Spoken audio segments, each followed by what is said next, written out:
Matilda's strong young mind continued to grow, nurtured by the voices of all those authors who had sent their books out into the world, like ships onto the sea.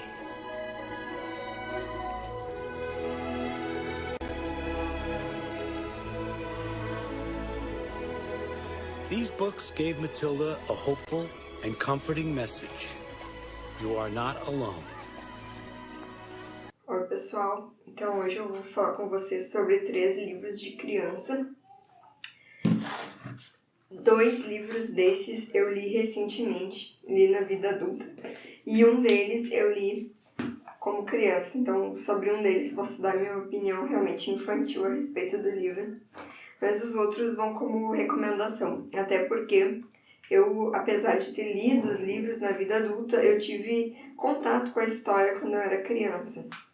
Então eu vou falar um pouquinho sobre cada um deles. Para quem tem filhos, né, é bem interessante encontrar livros bons para crianças.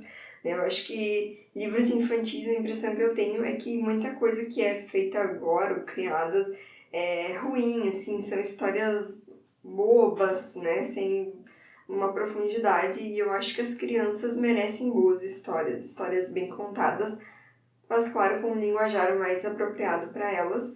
E no fim, boas histórias infantis são aquelas que também são boas para adultos. Então, qualquer livro desses que eu vou indicar para vocês, eu acredito que seja uma história interessante não só para as crianças, para os filhos, mas para os pais também, não só para os alunos, mas para os professores também, são histórias realmente interessantes. Então, o primeiro livro que eu vou falar com vocês é Matilda, do Roald Dahl. Esse livro aqui, o meu primeiro contato com ele foi com um filme do Danny DeVito, que eu gostei bastante.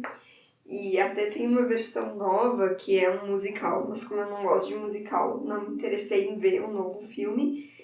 E tendo lido o livro, posso dizer para vocês que, na minha opinião, o filme ele supera o livro. Eu achei a adaptação do Danny DeVito muito boa. Ele teve muita sensibilidade fazendo aquele filme. Esse livro é de um escritor inglês que escreveu vários livros conhecidos. O Bom Gigante Amigo, A Fábrica de Chocolates, que é um clássico do cinema também. Como é que é aquele menino e o pêssego gigante? Não me lembro o nome dele agora, mas eu vejo pra vocês. Parece que também é o famoso Senhor Raposo. Ele tem muitas histórias infantis. E eu escrevi no meu blog recentemente, eu vou deixar o artigo aqui embaixo na descrição, sobre algo que está acontecendo com alguns clássicos infantis.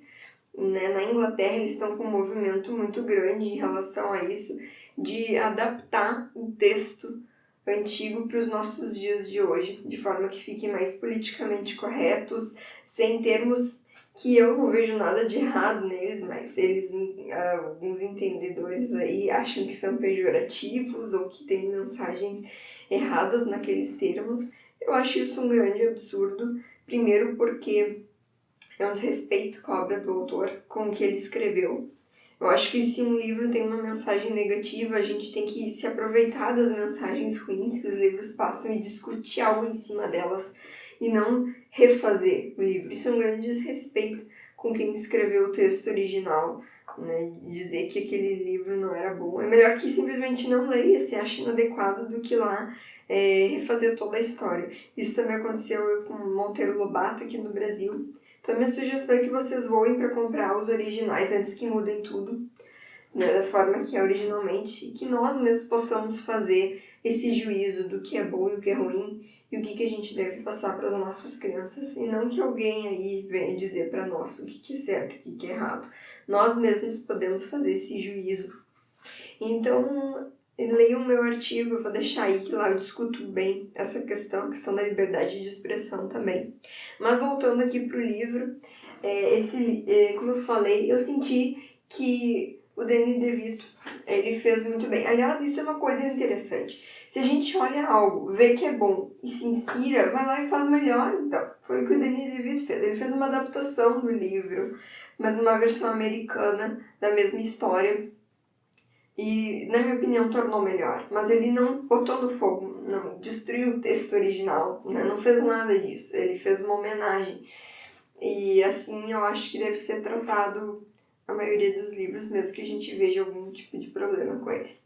Então essa história aqui vai nos contar a história da Matilda, que é uma menina que tem superpoderes, mas esses superpoderes só vão aparecer em determinado ponto da vida dela. Mas ela já se destaca por ser uma criança muito inteligente desde nova, por ser, como vamos dizer assim, aquele termo superdotada, ela já lê muito quando criança. E aqui uma coisa que eu achei muito interessante nesse livro é a lista de livros que traz aqui na página 12, que a Matilda já tinha lido quando era muito pequena.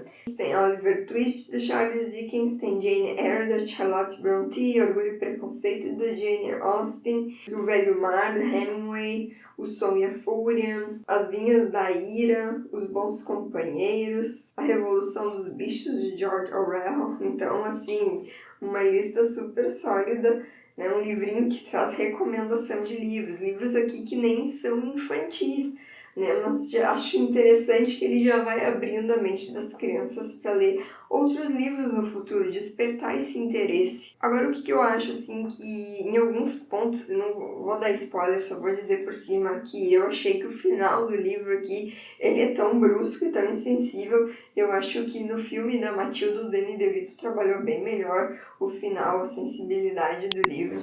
Mas é uma história engraçada, tem algumas piadas bem infantis mesmo, mas nada que seja comprometedor, o que torna o livro ruim. A história é bem interessante, bem construída, fácil de ler. Sabe aquele livro que o pessoal diz, nossa, tô em ressaca literária, ou tô estressado, tô meio cansado, não quero ler nada que eu tenho que pensar muito, nada muito difícil. Esse é um ótimo livro para isso.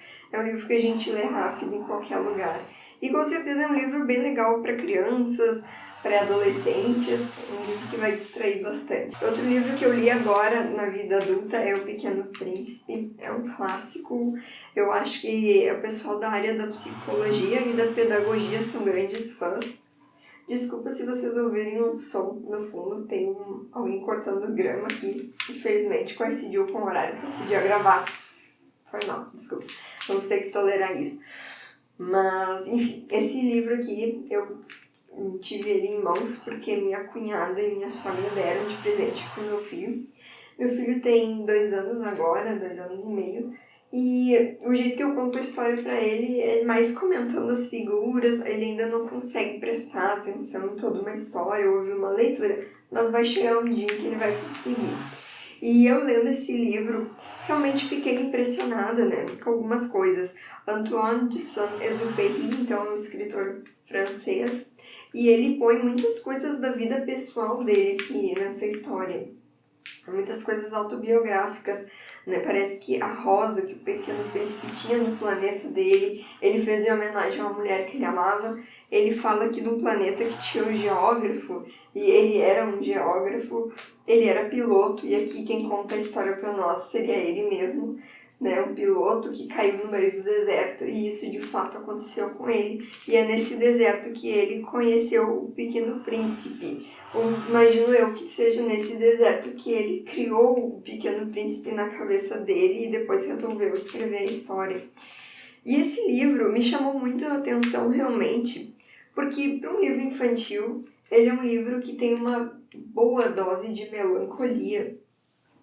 Eu, quando terminei de ler essa história, eu fiquei com o coração apertado, né? Realmente é um livro que traz assuntos melancólicos. Ele fala sobre solidão, ele fala sobre amizade, ele fala sobre perdas, ele fala sobre arrependimento.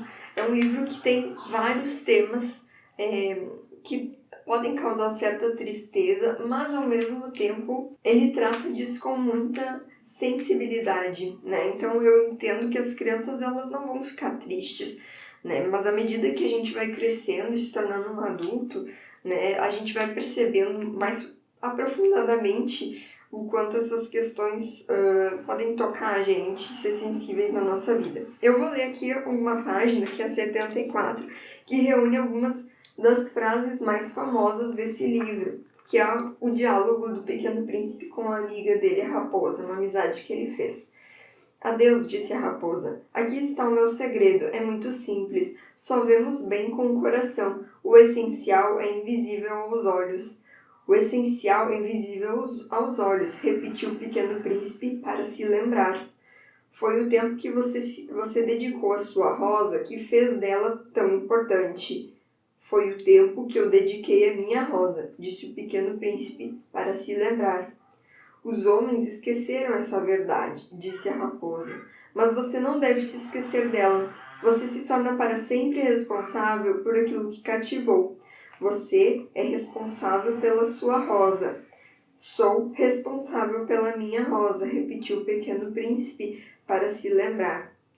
Então, assim, é um pequeno trecho, mas que ele tem uma densidade de pensamentos, né, de profundidade, que a gente pode esmiuçar isso aqui. Eu acho que até hoje eu me pego pensando nisso, nessa questão. Será que nós somos realmente eternamente responsáveis por aqueles que cativamos, né? Porque às vezes a gente faz amizade com alguém e com o tempo as nossas relações se desfazem. Até que ponto eu ainda tenho alguma responsabilidade sobre aquela pessoa?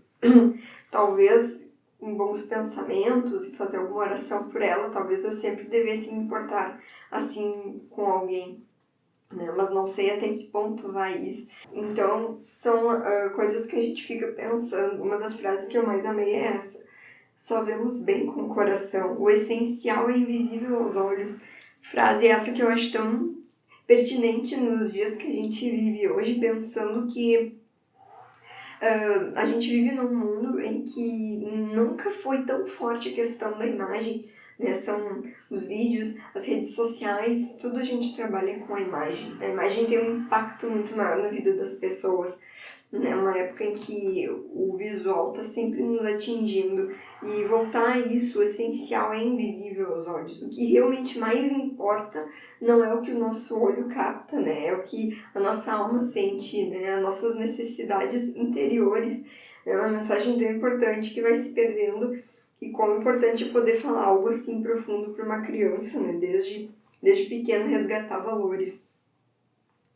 Então, realmente, eu achei um livro bem interessante, assim, um livro corajoso, não tem essa coisa que hoje em dia tem, como eu tava falando, vamos limpar o texto, vamos deixar ele mais bonitinho, né? Não que aqui talvez tenha um pouco mais de ironia, termos talvez um pouco mais pejorativos, que eu acho que um pai e uma mãe explicando para as crianças, elas vão saber lidar com isso, mas de outras formas esse livro também é um livro que tem coisas que às vezes a gente quer proteger as crianças, não falar com elas sobre a morte, sobre a solidão, sobre as perdas, e o autor não tem medo disso, ele fala desses assuntos melancólicos com as crianças porque faz parte da vida. Então eu acho que isso é que faz um clássico, né? Um livro que não tem medo de falar algo que é verdadeiro, algo que vem da vida daquele autor, algo que tem uma mensagem que pode ser às vezes desconfortável. As crianças, elas também têm essas necessidades como nós, né, de explorar outros temas, de rir, de não ter tudo mastigado e bonitinho, né? Eu acho isso, essa é a minha opinião a respeito, mas principalmente o respeito à obra do autor, né? Acho que ninguém é obrigado a gostar de nada. A gente pode ver um livro, um filme e dizer, não, eu não quero isso para meus filhos, nem para minhas crianças, mas, por favor, né, respeito à obra do autor. E outro livro que eu queria destacar é o Bisabia Bisabel, esse de uma autora brasileira, Ana Maria Machado. Confesso que não conheço muito mais obras da Ana Maria Machado, mas esse foi um livro que eu li ainda criança, foi uma recomendação do colégio e eu gostei muito da história. Confesso também que não reli ele para fazer esse vídeo, mas dando uma repassada, eu senti que o texto era bem escrito e eu me lembro que a história me marcou muito, porque a gente tem aqui a história dessa menina que ela vai encontrar numa caixa de antiguidades da mãe dela. É uma caixa de lembranças, tem desenhos muito bonitos nesse livro, eu colori eles quando eu era criança. Ela vai encontrar a foto da bisavó dela quando era criança. E ela se apega a essa foto e começa a andar com ela dentro da blusa e entende que essa avó é uma amiga dela, como se a avó falasse com ela. Me lembrou uma coisa que certas crianças têm, como, por exemplo, ter um bichinho, né, que aquele bichinho ela fala, ela conversa, ou tem amigos imaginários. Eu tinha quando era criança e acho que algumas crianças têm.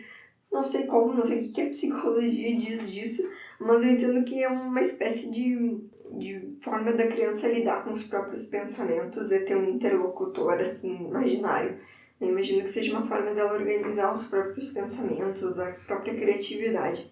E em determinado ponto, essa menina, ela vai perder essa foto numa brincadeira que ela tá fazendo na rua com os amigos. E o que ela passou a entender é que a bisavia, como ela chama, né, a bisavó dela, passou a viver dentro dela. Então passou a ser uma pessoa que caminha com ela, na mente dela. E ela vai retomando várias questões que aconteciam no passado. Eu achei muito legal. Eu achei realmente uma história bonita. E, de alguma forma, eu acho que me identifiquei com alguns pontos. Gostei bastante. Realmente tenho dúvida se é um livro que agrada tanto a meninos quanto a meninas e se é um livro que agrada a todos os tipos de criança. Pro meu perfil, eu era uma criança mais quieta, mais tímida, mais melancólica, gostava muito de ficar com os meus próprios pensamentos, gostava de ter ali meus próprios objetos colecionáveis, que nem ela mostra aqui essa caixa de antiguidades. Eu tinha muito isso quando era criança, caixas de coleções. Então eu me identifiquei muito. Mas queria destacar porque eu achei um livro bom. E é um livro, nossa, brasileiro. Gostei bastante dele. Então, pessoal, essa foi a minha recomendação de 3 livros infantis que eu já li. Gostaria de saber o que vocês acham desses livros, se vocês têm alguma sugestão. Tem outros livros infantis que eu tenho me interessado. Um é aquele A Princesinha, que é da mesma escritora de O Jardim Secreto. Eu tô com ele e eu confesso que eu comecei a ler e a minha leitura não rendeu muito, mas eu ainda não desisti dele, eu ainda pretendo ler. E, por favor, deixem nos comentários o que vocês acharam, se tem algum livro infantil que marcou a vida de vocês, que vocês gostam ou que pretendem mostrar para os filhos de vocês. Agradeço muito por terem visto o vídeo, peço para que vocês curtam, se inscrevam, deixem nos comentários e até o próximo vídeo.